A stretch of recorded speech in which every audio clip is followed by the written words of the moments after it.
Assalamualaikum warahmatullahi wabarakatuh. Perkenalkan, saya Wahyu Ildansyah dengan NIM 217038029. Di sini saya akan mempresentasikan algoritma perseptron yang digunakan untuk pengenalan huruf. Di sini saya menggunakan Jupyter. Nah, yang dimana di sini untuk yang pertama dia menggunakan library NumPy, yang dimana NumPy di sini ini adalah sebuah library yang berfungsi untuk melakukan operasi vektor ataupun matriks dengan menggunakan array, yang dimana di sini arraynya bisa satu dimensi atau multidimensi. Kemudian huruf-huruf itu yang digunakan dengan array disimpan ke dalam variabel huruf, yang dimana nanti pola dari setiap data itu untuk pagar kita ubah menjadi 1, kemudian untuk titik kita ubah menjadi -1, dan kalau kosong kita biarkan tetap kosong, yang dimana di sini nantinya untuk array data stringnya dari huruf di situ dilakukan pengecekan tipe data pada elemen array.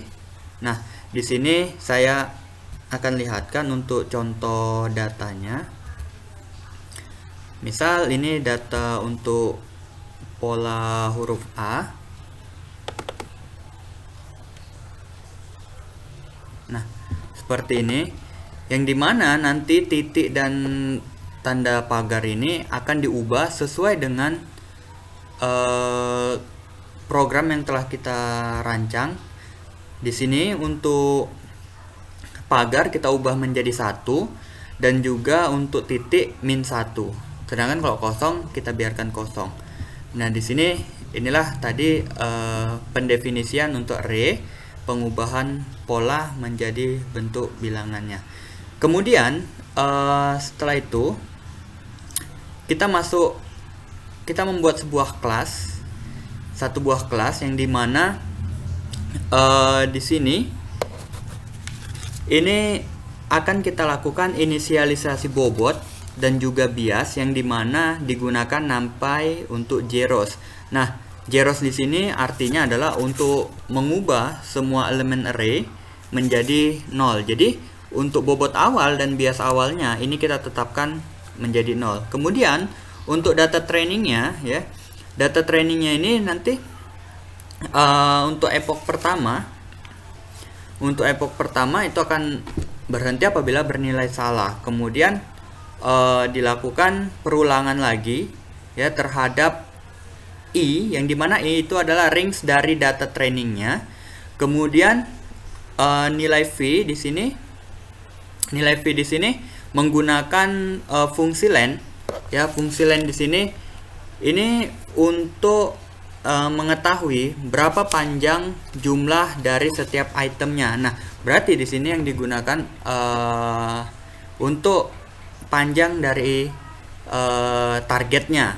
Kemudian dilakukan perulangan untuk j, di mana range-nya itu dari data target, yang dimana v ke j ini, v dari nilai ke j ini adalah data training, ya, data training yang dimana bobot ditambah dengan bias. Nah, hasil dari fig yang ke J ini dimasukkan ke dalam fungsi aktivasi. Fungsi aktivasinya itu nanti akan kita lihat pada thresholdnya.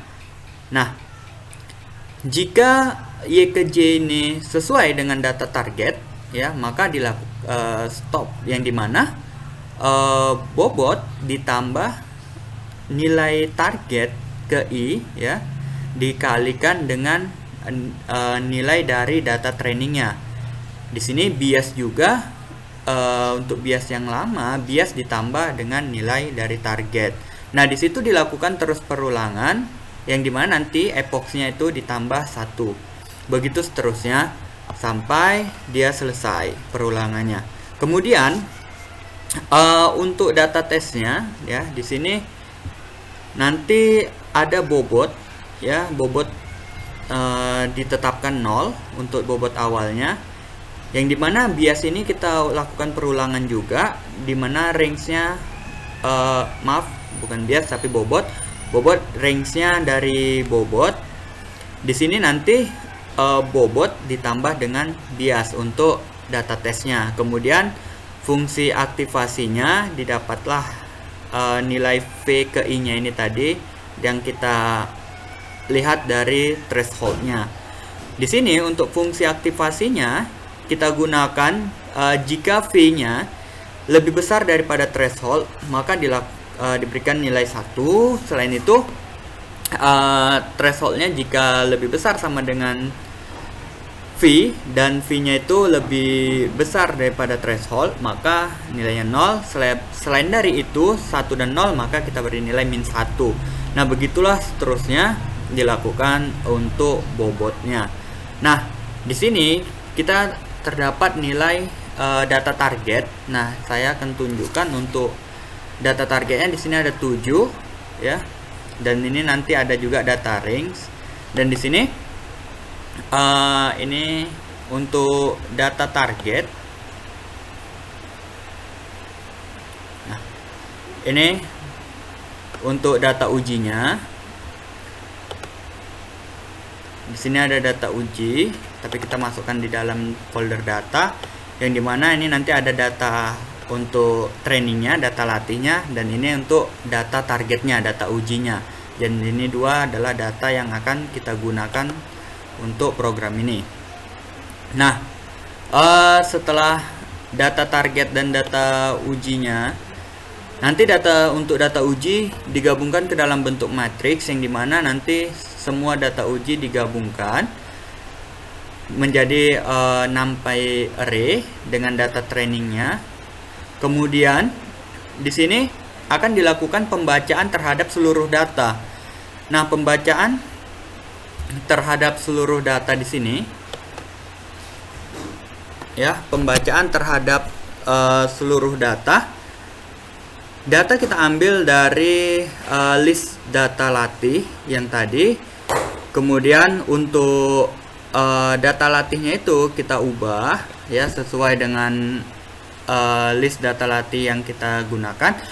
Kemudian data latihnya itu kita bentuk dalam bentuk array ya, menggunakan fungsi NumPy tadi, yang dimana filenya itu akan dibuka dari folder data tadi, kemudian ditambahkan dengan nama filenya.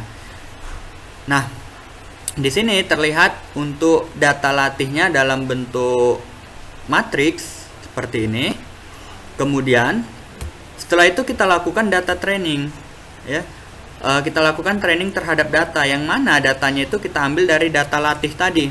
Nah, kemudian data latihnya itu kita masukkan ke dalam fungsi array ya, yang dimana di sini kita tetapkan sebuah thresholdnya 0,2. Nah, kemudian dari fungsi SLP tadi kita masukkan juga, barulah nanti fungsi LSP-nya tadi dikalikan dengan bobotnya, yang dimana nanti terdapatlah di sini untuk bobot dan biasnya untuk epoch pertama, epoch kedua, dan seterusnya. Nah, setelah itu, setelah didapat masing-masing bobot dari epochnya,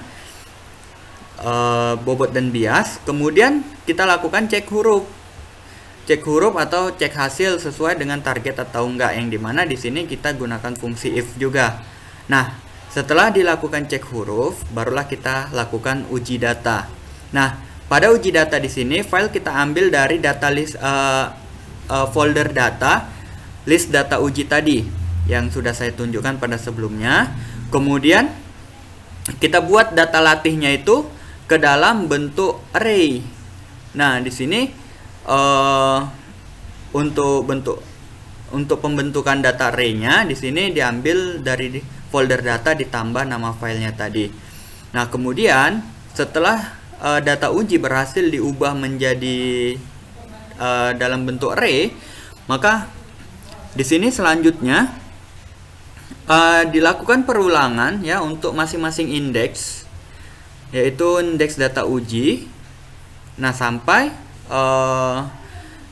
didapatlah hasil akhir ya, dimana hasil uji di sini adalah datanya sesuai atau tidak dengan threshold yang sudah ditetapkan. Nah, untuk data uji yang pertama itu didapat non ya nilainya, kemudian ke satu, kedua juga 0, 1, 2, 3. Dan untuk data uji yang ketiga ini didapatkan diketahui polanya huruf D. Kemudian untuk yang keempat dan kelima ini diketahui polanya C, dan keenam ini K. Nah, di sini pola belum sesuai ya, sesuai dengan target, maka nanti akan dilakukan pengulangan metode perseptron lagi untuk mendapatkan pola sesuai dengan targetnya, yang dimana nanti akan dilakukan update terhadap bobot dan juga biasnya. Demikian presentasi dari saya, lebih dan kurangnya saya mohon maaf. Apabila ada yang salah mohon dikoreksi. Saya akhiri dengan wabillahi taufik wal hidayah. Assalamualaikum warahmatullahi wabarakatuh.